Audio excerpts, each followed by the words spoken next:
Welcome to Arena Finance, the voice of personal finance.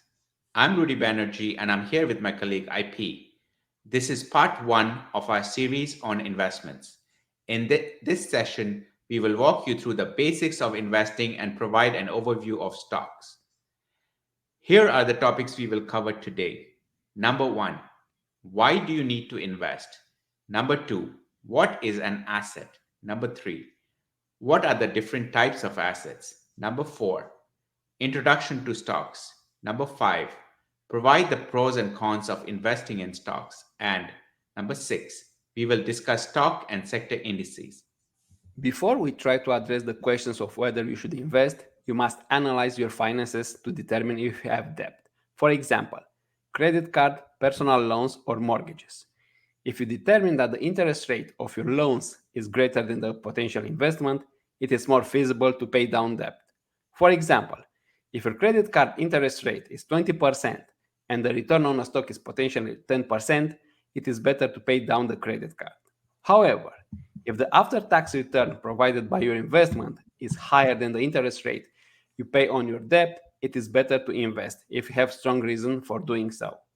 Now that we have addressed that, we can discuss the reasons why you need to invest.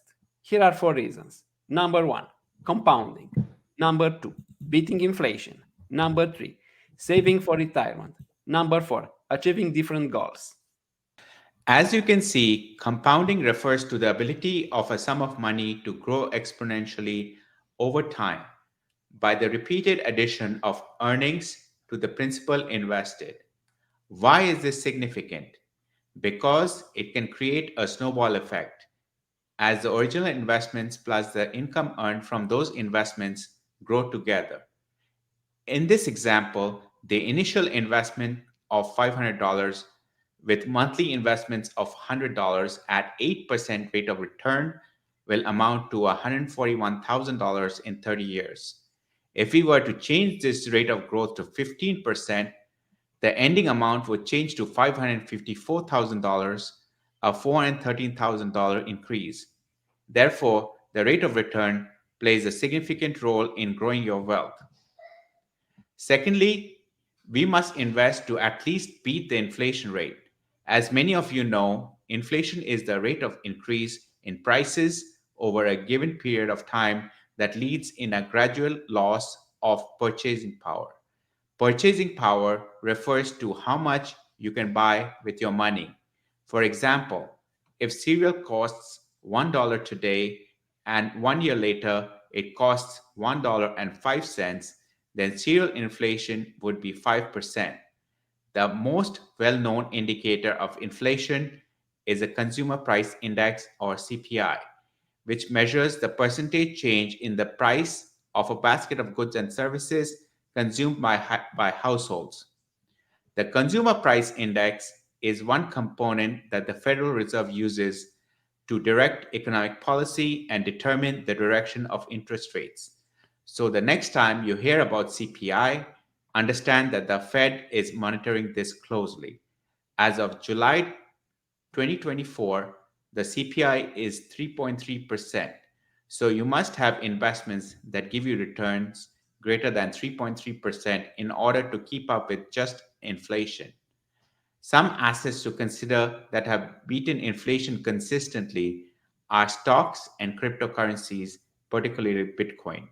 One thing to note, however, is that historic prices are not indicative of future results. So it is possible we could have down years in stocks and cryptocurrencies in the future. When you think of returns, think about post tax returns. We will discuss these and more assets in a later segment. Thirdly, we must invest because you leave the workforce someday and need money to maintain your standard of living. Some bigger expenses you'll need to pay include healthcare bills and going for vacations. In the United States, you'll get Social Security when you reach the retirement age of 65, though it is possible that it may not exist when the younger generation gets to this age. We'll discuss retirement and available investment options in further detail at a later segment. Last but not less important, everyone has goals in their lives. From buying a vacation house to sending kids to college, or simply just having a financial cushion in case of financial problems. In order to achieve any of these goals, people must save money and invest them. So, let's start with the basics. What are assets? They are defined as items of value you own that they could convert into cash in the future and might produce income or appreciate in value. Examples of financial assets are stocks, bonds, and mutual funds, or physical assets like real estate or an art collection. What are examples of assets? Number one, stocks. Number two, bonds. Number three, mutual funds. Number four, real estate. Number five, certificates of deposits of or CDs, and others. The returns for each of these assets vary and risk varies. Higher risk equates the higher returns and greater losses, and vice versa. That is why one may choose to invest in a combination of these assets to have a balanced portfolio. The first asset we will discuss is stocks. A stock, also known as equity, is a security that represents the ownership of a fraction of the issuing corporation. Units of stock are called shares.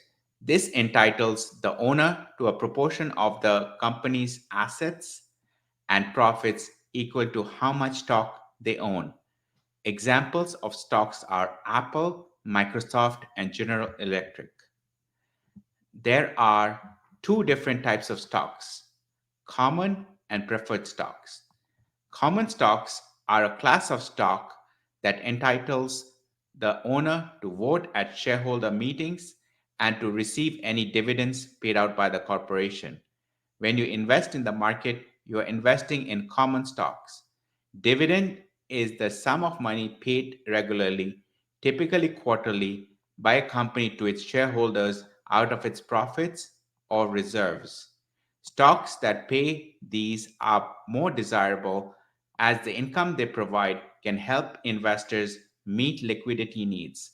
And secondly, dividend focused investing has historically demonstrated the ability to help to lower volatility and buffer losses during market corrections.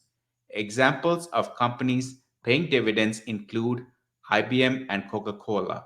On the other hand, newer companies often choose to deploy profits back into the company for research, development, and growth, so they do not pay dividends. Rather, this reinvestment of retained earnings is often reflected in a rising share price and capital gains for investors. As of July 2024, Netflix and AMD are amongst the companies that do not pay any dividend to its shareholders. The second class of stock is preferred stock, shares of a company's stock that do not have voting rights but have a higher claim on assets and earnings than common shareholders. For example, owners of preferred stock receive dividends before common shareholders and have priority if the company goes bankrupt and is liquidated. For example, Ford issued preferred shares with a 6.5% dividend in order to raise capital and increase liquidity. Now, we are going to discuss some reasons why investing in stocks has advantages. As we can see from the chart, historically stocks have performed much better compared with other assets like bonds, gold, dollar, etc. Secondly, to generate a rate of return in order to beat inflation. In this example, stock returned 6.7%. Current rate of inflation as of July 2024 is 3.3% according to the CPA report of the Bureau of Labor Statistics. The second reason why you might consider investing in stocks is that stocks can have long periods of growth over extended periods of time, for example, 10 plus years. This chart shows that between 1970 and 2022, the S&P equity index returned 10.9% annually. So, if you had invested $10,000 in the S&P index fund in 1970, you'd have 2.2 millions in 2022. If you take a closer look, you will see that the market has shown resilience over the years, surviving downturns resulting from Mexican debt crisis in 1982, H1N1 pandemic in 2009, COVID-19 pandemic, or the Russian invasion of Ukraine in 2022. After all of these occurrences, the market has turned higher. This is why it is important to have a long term perspective when we invest in the equity markets. Some other reasons for investing include: number one, you own a stake in the company that you invest in and enjoy the benefits of it, including growth and dividends. For example, if you bought shares of ExxonMobil, you will get a 3.3% dividend yield as of July 2024. Number two, ability to buy and sell with ease on online brokerages like Charles Schwab or eTrade.com. Number three, generating great short and long term returns. If you research companies and you think they will outperform the market, you can take advantage and invest early on. A good example in 2024 is Nvidia. At the beginning of the year, the stock price was $48. Now, 6 months later, the stock price is $122, a 155% increase in just 6 months. However, there are some risks to be aware of. Number one, there is a possibility that the price could fall 1%, 5%, or even 100%. Thus, it is important to do your own research and invest in good companies. Number two, when we invest in stocks, it is important to note that past performance is not an indicator of future gains. We want to believe that's the case, but it doesn't always work out that way. Sometimes stocks that perform well over a period of time also go lower. There are cases where companies that performed very well for a period of time went bankrupt later. In such extreme cases, you may lose the whole amount you invested. Number three, all gains from investing are taxed.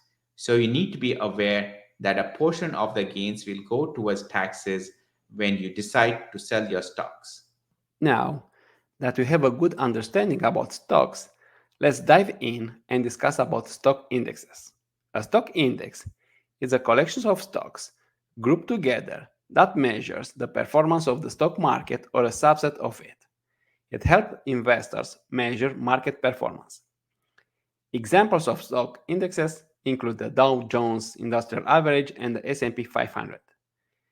If you watch or read financial news, you'd have heard about the Dow Jones Industrial Average or the S&P 500.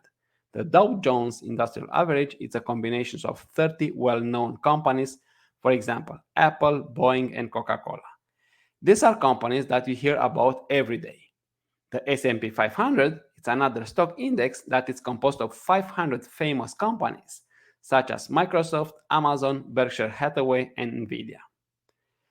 There is another category of indexes, less popular in the daily news, but still very important in the investment world: industry and sector indexes.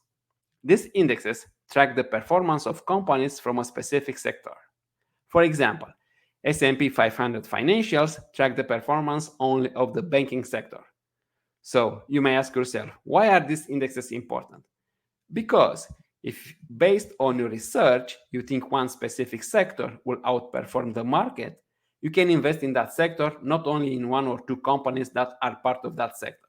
This way, you can take advantage of the sector outperforming the market, and at the same time, you diversify your within sector risk by buying a basket of stocks instead of only stocks in a couple of companies from that sector. Now, let's take a step back and take a closer look at a specific stock. For this exercise, we decided to pick a very well known company, Apple. Let's see the basic components of its financials, which will provide further insights about it.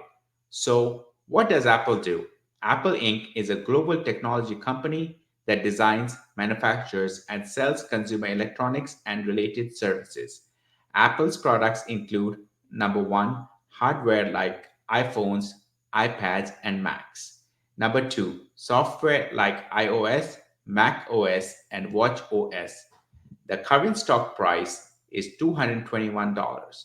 Their stock symbol is AAPL and market capitalization is $3.4 trillion as of mid July 2024.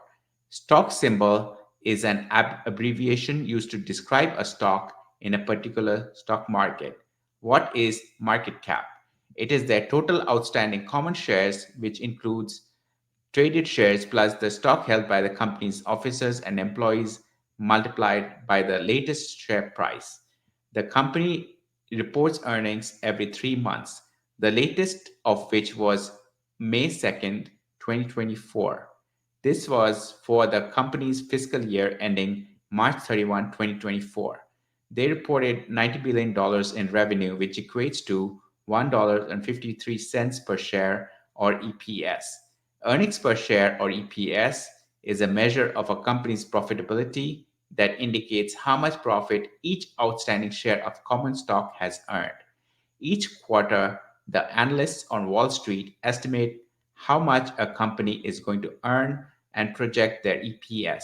For this quarter, they projected $1.51, so Apple beat their estimates by 2 cents.